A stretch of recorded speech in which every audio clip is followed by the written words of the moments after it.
Maintenant, donc, Philippe Forbrac nous a fait le plaisir de venir ce soir et on va continuer. Merci beaucoup.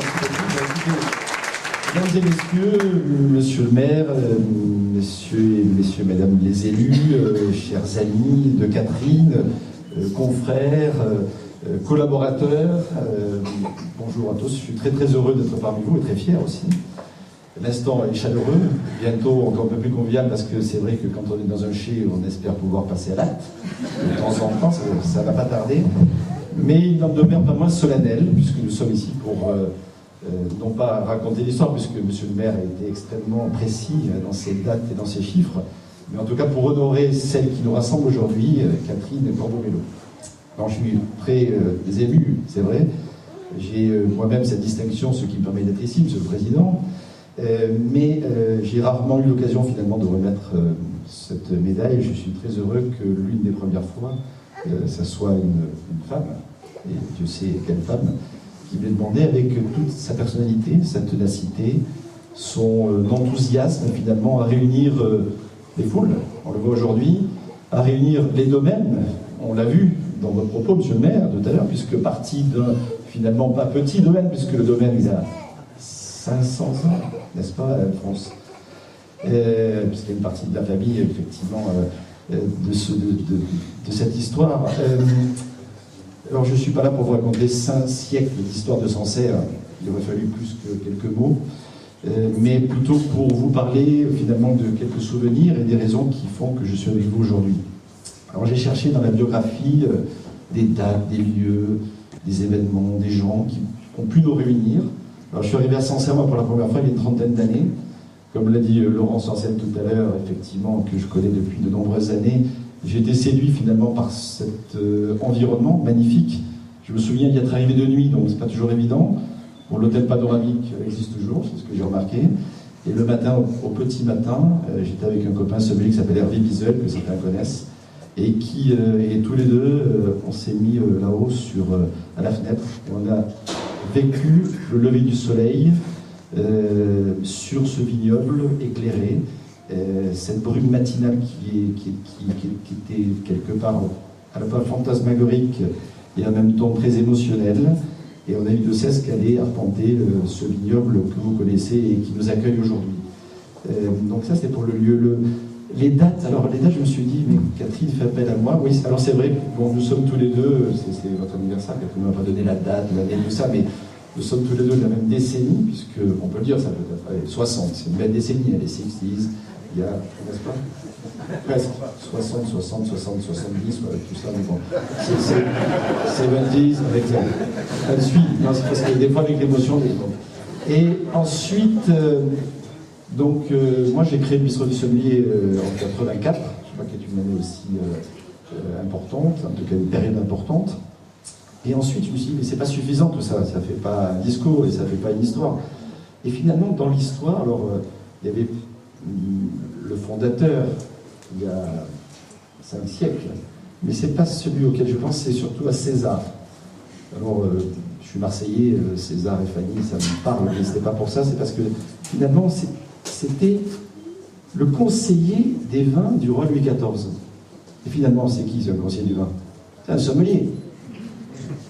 Et donc là, je me suis dit, il y a peut-être quelque chose à travailler dans ce sens-là. Et effectivement, César Mello, à l'époque, était sûrement l'un des plus anciens sommeliers qui soit. C'est plus de quelques siècles, hein, puisque Louis XIV, c'était les dates de Louis XIV, de mémoire, c'était quoi, 1600 quelque chose. Il est mort en 1715, c'est facile à se souvenir. Hein. Oui, lui. Mais est-ce qu'il a survécu au roi ou il a fait partir le roi? Bon, c'est une bonne question. En tout cas, Louis XIV, lui, est parti en 1715. C'est la même année que Dom Pérignon. C'est partie des questions qu'on pose dans les concours de sommelier. Pour ça, c'est assez facile. Ils ont les mêmes dates de naissance et les mêmes dates de mort. Vous saviez, Dom Pérignon et Louis XIV. Effectivement. Et donc, c'était un sommelier. Alors, je me suis dit, voilà, il y a de ça. Et en plus, Catherine est allée apprendre, sur les recommandations d'Alexandre à l'époque, à Suze-la-Rousse. Et Suze-la-Rousse, c'est une jolie cité dromoise, avec un magnifique château dont le connétable n'aurait pas à rougir, et qui abrite l'université du vin. Et j'ai vu construire cette université. Ma mère est andromoise, à quelques kilomètres de Suzarous. Alors je me suis dit, là, il y a quand même quelque chose qui nous rassemble un petit peu plus aujourd'hui.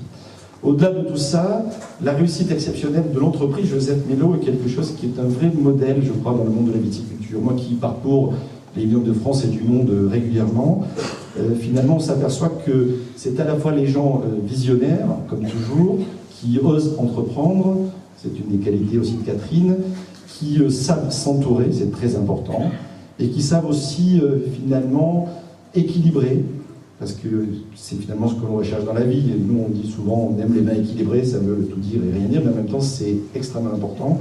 Et cet équilibre, elle le trouve à la fois dans sa vie de femme, et ses deux enfants, Adrien et Armand, sont là pour en témoigner. Ils sont là-haut, c'est ça? Voilà, ils filment. Voilà. Donc, sa vie de femme, son entreprise, bien entendu, et quelle réussite. Monsieur le maire vous le signalait tout à l'heure, quasiment toutes les appellations de la région, sauf Châteaubriand, mais il faut dire Châteaubriand, c'est plus récent comme AOC, avec toutes les AOC d'avant, et finalement il ne reste plus que Châteaubriand, mais voilà, moi qui suis membre du comité national d'IANERO et qui fait en sorte que ça passe gentiment, et c'était mérité bien entendu, il va falloir effectivement investir, et investir d'une façon, comme toujours, le banquier est là, il n'y a pas de problème, on recevoir après, mais comme toujours, avec une vision aussi particulière, parce que vous pourrez développer du négoce, vous pourrez voilà, acheter des vins, du raisin, etc.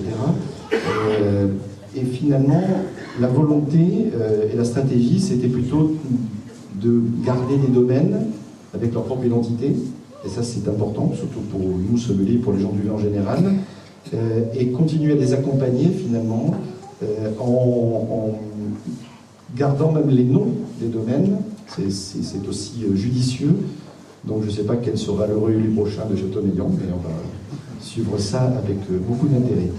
Donc la passion du travail, et puis la passion également, merci, on peut continuer la musique un peu, ça fait l'après-midi aussi, vous pouvez chanter, danser, tout ça, parce que c'est une... Voilà, vous avez reconnu sûrement cette musique de Khaled Aïcha, et monsieur le maire vous le rappelez tout à l'heure, avec un très joli score en 2009, puisqu'en participant à ce rallye des gazelles, dans le désert marocain, finalement, son talent aussi de visionnaire, d'orientation quelque part, parce que c'est extrêmement important dans un rallye, on peut peut-être arrêter la musique merci beaucoup, a fait merveille, et finalement elle est un guide absolument fantastique pour ses collaborateurs, pour ses amis également, vous êtes nombreux réunis aujourd'hui, et pour tous les gens de sa famille, vos parents sont là également, et la sœur, la belle-sœur, pardon, belle-sœur, les cousins et les autres, voilà. Donc, toutes ces raisons font que nous sommes là et que c'est un magnifique moment de partage. Et le vin, d'ailleurs, pour elle, c'est effectivement le plaisir, l'émotion, la découverte, la rencontre, et l'envie aussi d'être un vrai ambassadeur, non seulement de Sancerre, des appellations voisines, mais je crois, et c'est ce qui fait que le commerce extérieur vous a honoré, d'être un ambassadeur de la France, tout simplement. Et Dieu sait si le vin français est non seulement, on parlait d'équilibre, on est plutôt en déséquilibre sur la balance extérieure depuis assez longtemps, mais heureusement que le vin est là, parce qu'avec effectivement l'aéronautique, c'est les deux éléments, les deux branches qui rapportent le plus d'argent finalement à la France. Donc la viticulture est un élément extrêmement important de notre budget national, et heureusement que ça on peut continuer à le dire, n'est-ce pas monsieur le journaliste, parce que dans les médias c'est pas toujours évident de parler du vin, mais de parler des gens du vin, de parler des réussites du vin, ça heureusement ce n'est pas du tout interdit. Alors je ne vais pas vous faire 5 siècles, vous avez compris, je vais juste conclure avec un petit mot de Theodore Roosevelt qui disait « Le mérite est à ceux qui luttent constamment ». Et je crois qu'effectivement, aujourd'hui, vous êtes honorés pour tout ce que vous avez fait, Mais Catherine, c'est tout ce qui reste à faire également. Et la constance est une vertu extrêmement importante. Si je pouvais oser, en paraphrasant un petit peu d'ailleurs Jean de La Fontaine, je disais, je pourrais dire que Catherine, finalement, pour vous, le corbeau met l'eau à la bouche, et le vin aussi. Et que si s'en servent bien un fromage, mesdames et messieurs, c'est bien entendu du chavignol qu'il s'agit. Alors j'espère qu'on va pouvoir avoir droit aux deux dans quelques instants, mais avant, on a un protocole, donc auquel je vais, n'est-ce pas, me soumettre. Alors le président de la République n'a pas pu être là, je suis vraiment désolé. Il est à Marseille, ma ville, ça aussi c'est un petit clin d'œil sympathique. Non, il n'a pas pu y aller finalement. Il est parti au Mali tout de suite. Il est resté à Paris. Donc remarquez, il a quand même du travail au niveau international. Et il ne faut pas trop plaisanter avec ces choses-là, mais il devait être à Marseille. Donc finalement, pour honorer la ville qui est la mienne, et qui est, comme vous le savez tous, on en parle déjà depuis longtemps, capitale européenne de la culture cette année. Mais néanmoins, au nom du président de la République, nous faisons Catherine Corbeau-Mello, chevalier de l'Ordre national du mérite.